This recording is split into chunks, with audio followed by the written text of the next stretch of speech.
First time niya lang mag-face mask kasi yung akin matigas na. And then, ayan din yun natanggal na fresh. Kaya tatanggalin ko na siya, guys. Kanina pa to. Kaya ngayon ko lang binidyo. Malay ko talaga kung bakit na ganito siya.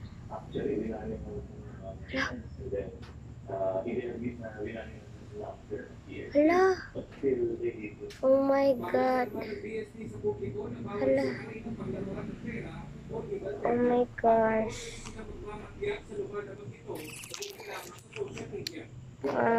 Dito matang. OMG! Di siya matanggal.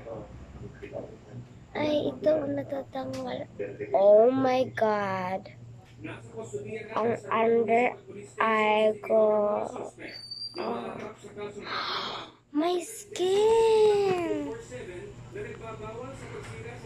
Okay lang yung siya malapot.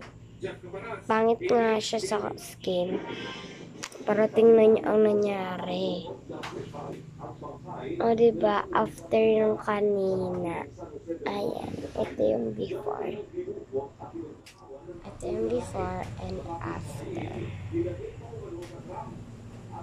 Ay. Maghihilamos na lang ako, guys.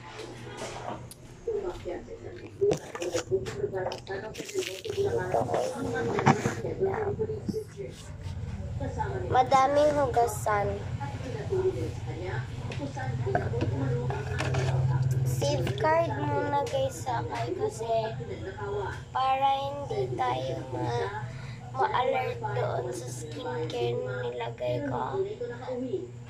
Christmas siya, kaso lang pinutol ko kasi nag-easy siya, kaya pinutol ko na lang. Wala naman akong choice, kaya pinutol ko na lang. Pangit pa naman siya tingnan, pero yung skin ko nag-glow up siya, kaya parang gusto ko siya everyday gagamitin. Hindi naman sa pag nagmamayabang dahil maganda talaga siya mag-connect. Kaya bibili na rin kayo niyan. Gosh.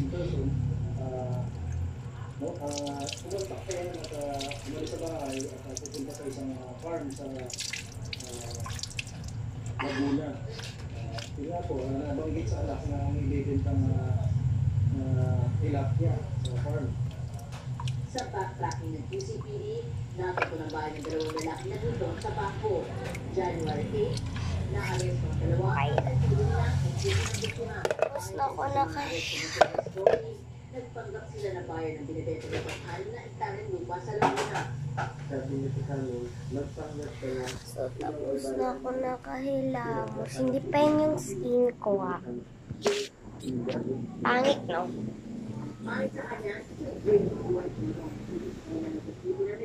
Oh my God. ng nasabing property. Kwento nila, binusala at inapos nila ang biktima. Dahil ayaw na sabihin ng biktima ng lupa, ay pinatay nila ito. Ang ginawa niya sa kanya. Hindi lang kung saan kami naabot yan, sa ganyan pa tayo kasi po.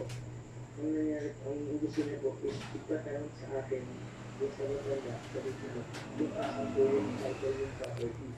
So, yung property po talaga ang takay po talaga. Sabi ko na, Mura po sa biktima yung expectation ng title. maputi na yung mukha ko. May konting konok. That's for my today vlog.